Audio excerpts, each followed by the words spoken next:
In a quiet neighborhood, a woman enjoys her day in the backyard. She spends her time with her beloved wiener dog, unaware of the danger lurking nearby. But from the shadows, a bear makes its move, ready to strike. The bear charges forward, its intentions clear.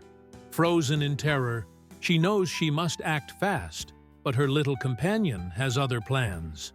With a brave bark, the wiener dog charges at the bear, creating a distraction.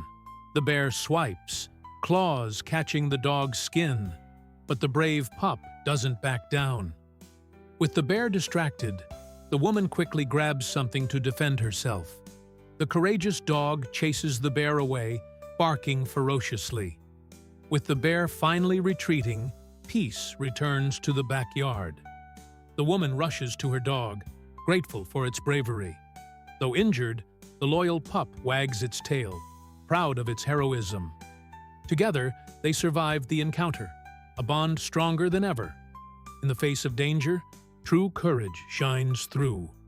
A story of bravery, loyalty, and love in the wild.